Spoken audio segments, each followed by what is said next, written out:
Welcome, everyone, to the ACL Athlete Podcast. This is the podcast where we talk about everything related to the ACL, whether that's the injury itself, the rehab process, return to sport, and more.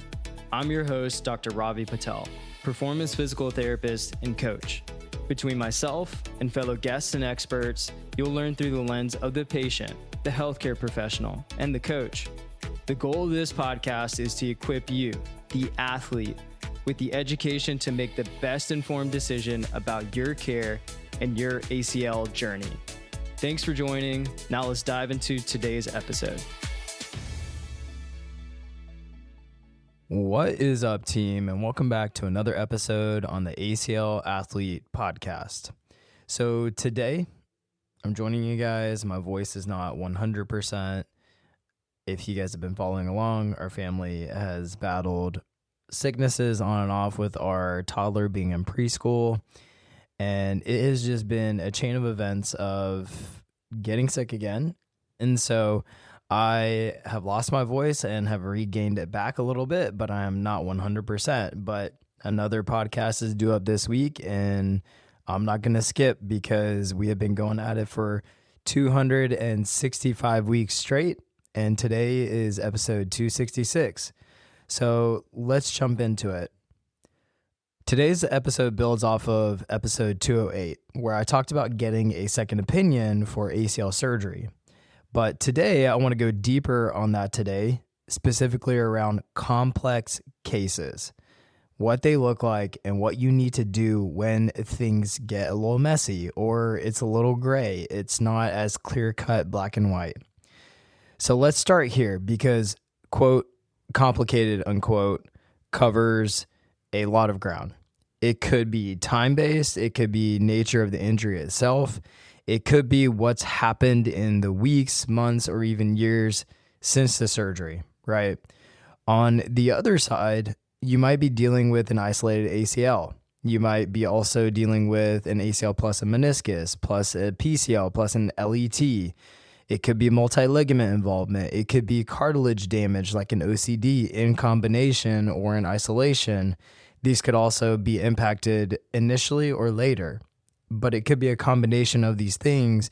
And I didn't even mention LCL, PCL, posterior lateral corner, all the different things that could be impacted in the knee.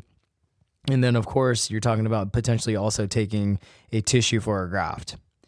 And this could also be your first ACL. It could be your fourth. I know some of you are thinking, there's no way it gets to 4, but it can for certain people. We have worked with many multiple 3-time ACLers and a handful of 4-time ACL tears. And it's crazy, but it happens. And especially if people are going after something and they are relentless regardless of what their body does. But the thing is, at this point, no knee-related scenario really surprises me. Now, I will say Lindsey Vohn's injury was pretty aggressive in this most recent Winter Olympics after more so her leg injury where her bone basically just shattered and they had to piece it all back together. That was an extreme example. I wouldn't say many ACLers or people are coming to us because they're also not Lindsey Vonn. But the thing is it's rare injuries like that happen. The thing is that these combination of injuries can happen, right? And they could all happen at once. They could all happen at separate occasions. And so I think that's what's important to kind of take in stride here. And it's always based on when it happens, what are the person's goals? Like how determined are they to get to this? Is it, life or death type feel, like career related, or is it just like a hobby? Is it an interest? Is it just to be active? There are a lot of layers that play into this in terms of what drives a human after they have this injury, and then also the risk reward of it, right?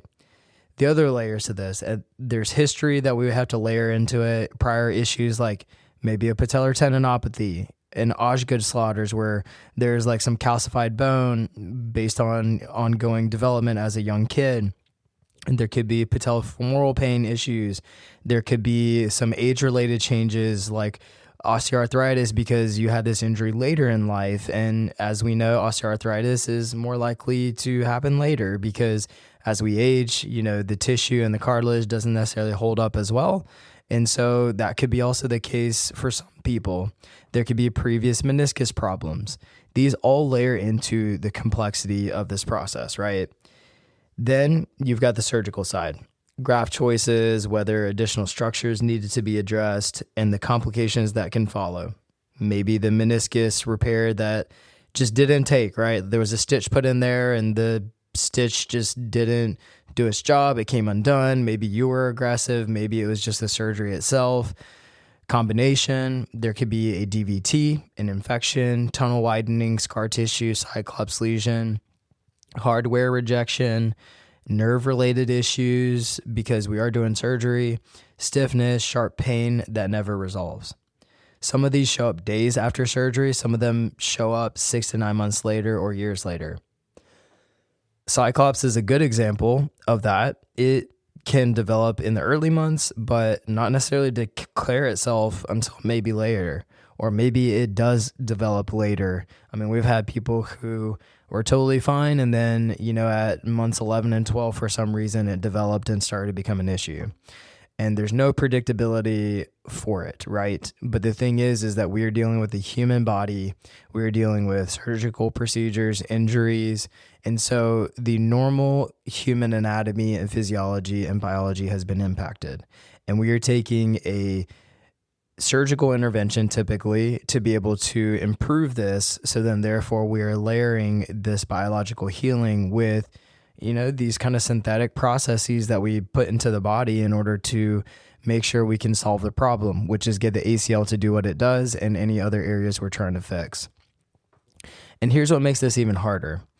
In the early post-op period, there's always a window where the guidance is to just give it some time. Pain, swelling, limited range of motion early on are expected, right? The challenge is distinguishing what's normal healing from what's a real problem developing. That window exists, but it has an expiration date, y'all. It's not just like, let's keep working on it, right? Once you're months and months out and things aren't resolving, that's a different conversation entirely. And this is more common than what people think. And this is what I want to break down today, because I think it's really important for a lot of you who are listening. Now, I'm not saying go run to, your PT or your surgeon and say, like, this is my problem, and, start to get 10 different opinions about your case. And the thing is that you have to go through an audit process of yourself, and most importantly, making sure you have the right medical team and ACL team in your corner that is helping to guide through this process. And this is where it kind of gets challenging. But let me give you some examples of what we've dealt with directly, right? And these are just to name a few, right? An ACLer doing great for months and then starting to regress with pain and extension loss. An ACLer with sharp pain post-op that ebbs and flows but never resolves over 10 months, right? An ACLer with a catching sensation on the side of their knee that only triggers with certain movements, like when they push their knee over their toes. An ACLer 6 months out with swelling that's mostly contained but ramps up hard and fast with any increase in load. An ACLer who cannot feel their quad and strength is not really improving like the typical route, right? This can be referred to as arthrogenic muscle inhibition, and there's a subset of ACLers who might get this where it just feels like their quad is shut down, it's not working, the mind-muscle connection, activation, getting that thing to fire and build strength is not responding to normal training, usually within 6 to 8 weeks of normal neurological training, physiological training, being able to give it the right stimulus, a muscle should respond. That is just normal physiology of the human body. The thing is that in this case, there is also a neurological disconnect that is influencing things. And this could be, someone who's 3 months out, 6 months out, 9 months out, and they're doing solid intentional work. It's not like they're skipping, but the thing is that they just are not improving at the rate you would expect. An ACLer who has had 2 separate procedures trying to address scar tissue and persistent issues regresses back each time and is stuck in this cycle of pain and swelling. And every time they try to really stress their body and push their knee forward, they just keep hitting roadblocks, right? Y'all, we've seen it all. And this is just literally handful of cases. And the thing is given who finds us and when, it's typically not the first place people look for us. The remote ACL coaching that we do, or even in person, isn't usually the first search people have. Most of our athletes find us months or even 1 to 2 years out, often after seeing, 2, 3, 4 providers. We do have athletes who start with us in prehab or early post-op, and that's awesome. It's ideal. And I would say that just the difference in the outcomes early and just getting in tune with things and even catching anything that happens, we can get in front of. But it's not the most common entry point for a lot of ACLers we work with. So we naturally inherit these hard cases. People come to us for the complicated cases because they have seen so many providers. And so these are more common than not in terms of the people we work with. And so what happens usually, the typical route is most people go the standard, insurance-based PT or your local physio if you're in another country and it's a part of that healthcare system. But you do it kind of local to you, whatever's a part of that medical system, right? And here in the States, you usually go to insurance-based PT. And you'll go to someone who takes your insurance, you're seeing them 2 to 3 times a week. And then you're kind of following that depending on if it's 3 months, 6 months. It depends on how many PT visits you get. All those kind of different factors influence how often you're going and what that structure looks like. Here's the honest reality. Even with mediocre ACL rehab, early post-op progress will happen. Not because the PT is skilled itself, but because of time and just natural regression to the mean after surgery. The body is healing, basic movement is happening, things improve somewhat, right? You are just going to make some progress because it's rare that someone doesn't get some flexion, some extension. Their, swelling and pain starts to improve somewhat after the surgery. It's very rare that it doesn't. So that makes it hard to sometimes identify that something isn't right until months have passed, right? And this is where the gap really opens up. And I want to be direct about this. Really good, skilled ACL specialist PT, physical therapy, can solve a lot of the problems in this process, a lot of them. It's the foundation, but it cannot solve every single thing. There is a point where if something isn't responding to rehab, you need further evaluation. We need testing, we need imaging, a different set of eyes, a different viewpoint potentially. But, and this matters, first, you need to fully audit whether good rehab is actually happening and whether the athlete is following through on it and making sure that they're doing it. Once that's confirmed, then you start being a detective. Step 1 is usually going back to your orthopedic surgeon. Here's some transparency your surgeon might not love, and I'm just going to put it out there. In gray area situations, the tendency is to say, keep working on it. And I hear this so much, y'all. And again, we deal with these complicated cases. And we just hear this all the time where athletes just get blown off. Rather than pushing for further investigation, I feel like there's this kind of notion that it's just like, I know better than you. And so whatever input you have is probably not likely it. And so just trust my advice, right? But the thing is that when you really audit, when they look at the knee, they may have had 5 to 10 minutes max to just talk to you and look at it, right? To be able to fully diagnose the issue. And in certain cases, it is black and white. And in certain cases where these complex issues arise or it's gray, more detail needs to be gathered. So they're just making judgment calls based on like the timing of the situation, your case, what you're presenting with, and how much of a, severity is it, right? But the thing is that is something that we see oftentimes with this is that they'll just say, keep working on it rather than further investigation, unless it is something that's blatantly obvious. There's a big difference between, being 10 degrees short of your full extension at 4 months versus maybe 4 degrees, right? Maybe just being at 0, but you're having some pain, right? The former is a clear flag. The latter is where it gets a little murky, right? And in those murky situations, you'll often hit resistance. And I have felt this in situations I've been in. I've felt resistance with different orthos, and I felt resistance with orthos in my personal, as I'm sharing, but also with my ACLers, and our team has too. And then when ACLers are advocating for themselves, because a lot of times that ends up being better than us trying to advocate because they are the patient, so they'll listen more, is that often they'll still hit resistance. The option usually looks like nudging them to try and get an order for an MRI, potentially getting a steroid shot, which is often a solution some surgeons will give, or just often being told to wait and see, keep working on it, keep getting stronger. It's quad weakness, it's patellar tracking, it's just keep doing your rehab. And in my experience, if further imaging wasn't their idea, they tend to shrug it off. They need to be the ones to bring it up. Otherwise, they get kind of frustrated because it's more work on their part. They have to look into it.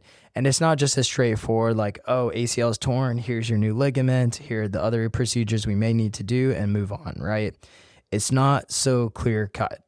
And I don't think that they like it.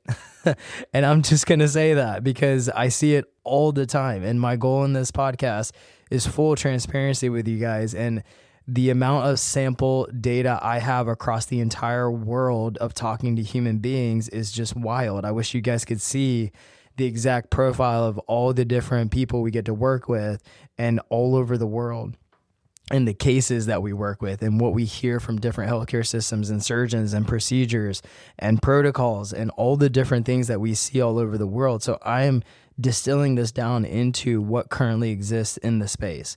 Is there good in this space? Yes. Is there a lot of challenges in this space? A ton. And so I'm not saying that I have the perfect solution to this, but I am giving you the tools in this episode and in this podcast in general to take control of it. And that is my goal, is not to rely on whatever system you have, but more so to find a solution for yourself because you want to get back to what you care about. So that is why I'm here and this is what I am doing. And so then therefore, this is where I want to be transparent versus just be nice to everyone, because getting nice and being nice is not going to get anyone anywhere, right? And so this is the thing that is challenging with this, is that it'll often get shrugged off. And if you've exhausted rehab, if you've fully exhausted it, the doc isn't moving on, or their read doesn't line up with what you're expecting or experiencing, that's when we talk about another opinion. And so this is where I start to see most stalling for people, and I want to address it directly. Clients don't want to break the mold. They feel loyalty to the surgeon who did the procedure, and I get it. Don't get me wrong. I get it, right? It's the same dynamic as the couple who won't break up because of the history they built together, or the ACLer who stays with the PT they know isn't helping them just because they've logged a lot of sessions and hours together. It feels disloyal. It's like if something goes wrong, then therefore they can help fix it. But hey, guess what? Something's already gone wrong and they're not fixing it. So it just kind of feels awkward for people to just break things off or stop. Here's what I want you to understand. This is your body, guys. In our healthcare system, patients are a number. When a PT is seeing 2 to 3 people per hour and a surgeon is running through patients every 10, 15 minutes, you are not the center of that world. I wish it was, and maybe in certain concierge-based practices you might be, but it just doesn't exist. Most operate in a high volume situation. It's what pays the bills. It's what brings in the profit and revenue. And the way that our healthcare system in the US is for profit. We have insurance systems who own pharmacies, doctors' offices, surgical centers, home healthcare centers. Like, guys, like, they are able to take the profit that they make and buy up these companies so that they can dictate the pricing and the way that things are structured, including coverage of care. And so the thing is that it's a for-profit system. So then therefore the profit is going to be the highest thing they look at over people. It's how much money can we bring in to the shareholders in order to provide the most financial gain. It is not to take care of the people. Otherwise, it would be a nonprofit system. It would be universal health care, and we would get rid of these middlemen insurance players in order to be able to provide a single payer system in order to make it more transparent and more competitive in the market. Now, that's my little tangent about this, but that is the thing that is so important to see in this, is that while they may have been, high with all of the charismatic tendencies and being able to kind of share their opinion, that's awesome. But at the end of the day, like, you are not the center of this world. And so this is why I feel like you need to know, like, you have to take control of this because it's your body. Don't take it personally. It's the system, as I shared. Because of that system, you have to be your own healthcare advocate. No one else will do it for you. The doctors aren't going to take it personally when you seek another opinion. Everyone in medicine understands that complex cases require multiple perspectives. The friction you feel is internal mostly. The real friction, the legitimate friction, is going to end up being the cost, the insurance navigation, the time, the scheduling. That's real. Don't get me wrong, but it's a different problem than worrying about someone's feelings. And so I think that's important for you to hear, and I want to share that. And here's where I land after working through a lot of these cases over the years, y'all. The more complicated the situation, the more opinions you need. I'm going to repeat that. The more complicated the situation, the more opinions you need. A straightforward case, cool. 2 to 3 opinions is probably enough. If you've got a consensus across those, pick the doctor you trust most and move forward. And I even say this in the first initial ACL case. A lot of times people will find the first surgeon, or they'll be like, this is the pro team surgeon. Good, great, set. And yeah, cool, that's great. But I would still suggest go get a second opinion. You're about to have your knee cut into. Let's see what someone else has to say, right? But if it's complex, and if you're listening to this episode and nodding your head at any of those examples I mentioned, it might be 3, 4, 5. It's not excessive. It's due diligence, y'all. And here's why. If you go to the first 2 or 3 and they all say the same thing, great. You have a consensus. Choose the one that you align with best. But if someone breaks from the pack and says something different, that's a signal. Then you need a 3rd, a 4th, or potentially a 5th to find where the truth actually lands. I did this with my own hip when I had my hip surgery, which I'm coming up on a year from, which is crazy, this time last year. My case was super complicated, being a young person and being relatively healthy overall.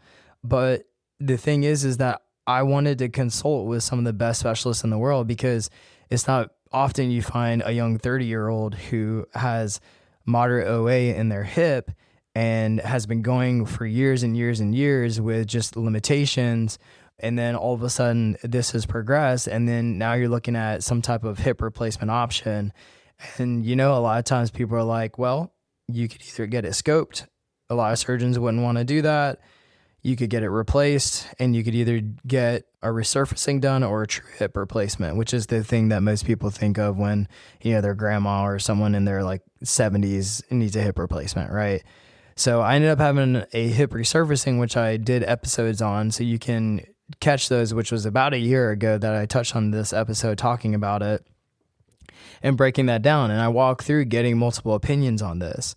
And the thing is that I consulted with different people all over the world. I consulted with some people in Australia, I consulted with people in the UK, and I also consulted with different people in the US, because I wanted to have the best surgeon, best opinions of what are my alternatives with this. And while most people might say, that's crazy, Ravi, it's my hip, it's my body. I want to do a lot of things for my life, and I have young kids, and I want to be able to sprint and run around and be active with them and not just settle, right? I have a complicated history of a lot of injuries, ACL tears. So I just wanted to be smart because it's something that is complex. So I decided to pursue a lot of different opinions. And that's even with my own knowledge base of knowing rehab and just the human body and this world, right?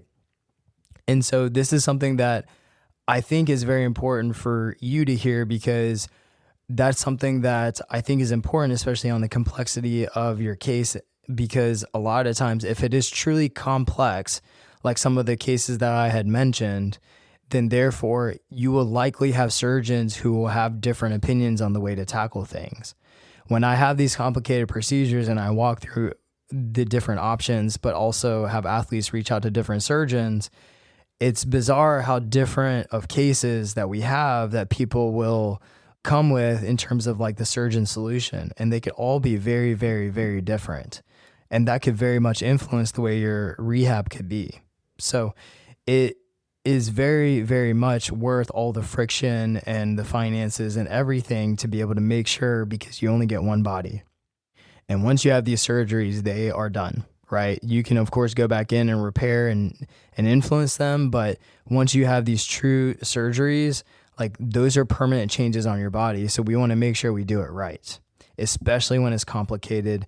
And when your livelihood, your ability to move, your ability to feel fulfilled and happy, and your metabolic health and everything is on the line, right? And that seems extreme, but it is very true, because I've seen people go the other side of this where they no longer are active. They don't do anything they love. They fall into depression, anxiety, and it really wrecks them. And it breaks my heart to hear these stories. But it doesn't mean that they can't still turn it around. But there are certain situations where due diligence wasn't done and they ended up having to pay because of that. And it's not necessarily their fault. I blame our medical system more than anything. But at the end of the day, like once you know better, you have to do better. And when you're listening to this podcast, if you made it this far through this long podcast episode, you know better at this point. So if you're nodding your head or you're listening to this, you need to make sure you put it in action versus saying like, I heard it and I didn't do anything about it, right? And the one last thing that I do want to name, because I've seen it cost people, just going back on what I just said, orthopedic surgeons are not a timid group of people. I have never met a single shy orthopedic surgeon. They walk into a room with high confidence. They speak authoritatively about things that are new and foreign to you, especially if it's complicated and you're looking for answers. They sound completely reasonable, and they tell you what they recommend as if it's their only one right answer. Now, don't get me wrong, it's not all. There are plenty who are like, here are your options. I recommend you to get other opinions, X, Y, and Z, but I would say a great majority of them are wanting to keep you as a patient. So they will make a recommendation, which I'm not saying is a bad thing, but the thing is that they will come off this way. So when you're in those sessions, in that evaluation and consultation, they will sound like, yeah, this is the thing to do. And you're in a vulnerable position as someone who doesn't understand this stuff, as someone who is not trained, who is not educated on this. And they come in with, the white coat type syndrome, right? Where they come in with this feel, you're injured, you're looking for answers. Someone who sounds that certain is super compelling, y'all. But their recommendation is an opinion. Remember that it's an opinion. Think about it this way. Who looks at the first house they see and just buys it? No one. You shop, you compare, you get a feel for what the market looks like before you commit. This is your knee, this is your body, the same logic applies here. Make sure the person you're committing to is actually the right person on your team.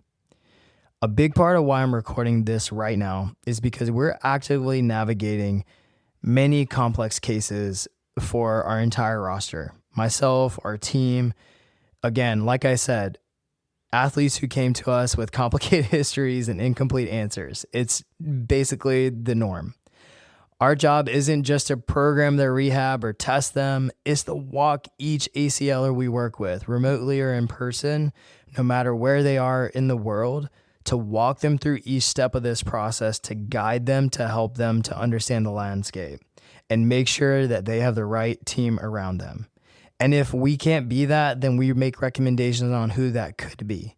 I can't tell you the number of calls that I've had where we finish a call and I send someone a recommendation of a surgeon, a group of surgeons, a group of PTs, or someone to connect to in the area, right? I'm not saying like I get on a call and it's like, sign up for us. It's more so of like, let's find you the right solution. Even if that's not working with us, it's finding you the next step, right? That in this includes being willing to say, you might need another opinion, even from us. I don't take offense to getting another PT opinion, a different viewpoint. I've referred other people out to that, maybe of a certain specialty, right? No one on your team should ever feel offensive with that. Remember this rule, which is going to be just, if you take one thing away, the more complicated the case, the more opinions you need. Follow your gut, find the right provider. Do not rush a complicated decision. Speed is the wrong priority here. While it might feel like it will get things over with and it sounds good enough, it will be worth every bit of friction to get this right. And I promise you guys this.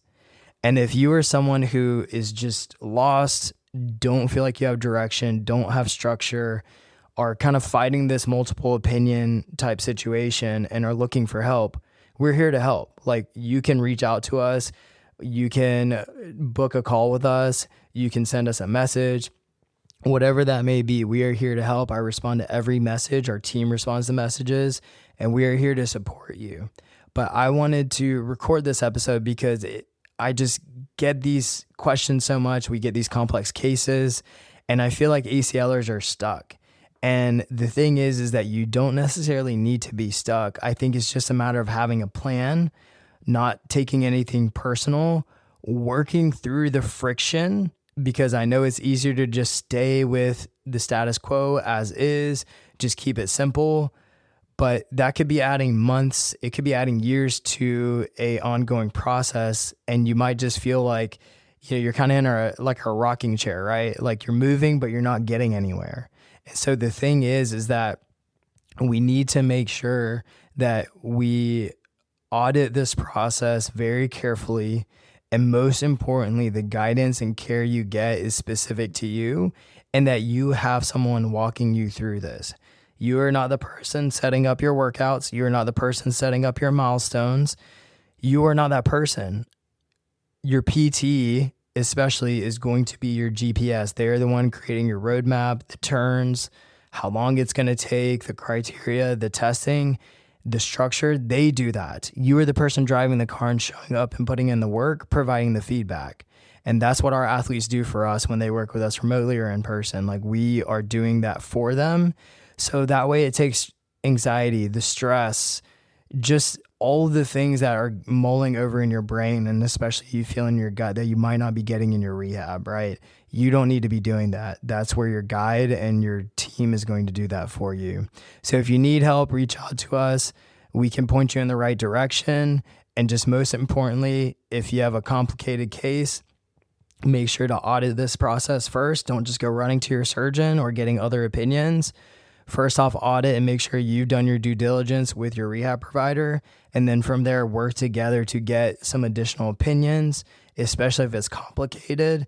And from there, what you can do is make sure that you're on the right path and get a good game plan in place. So I hope this helps y'all. I know it was longer, but it was so overdue and something that I feel like I really needed to talk about and go deep on. So if you're with me still at the end, I appreciate you. I appreciate all the support. I appreciate that you tolerated me probably sounding like I've smoked 20 packs in a day.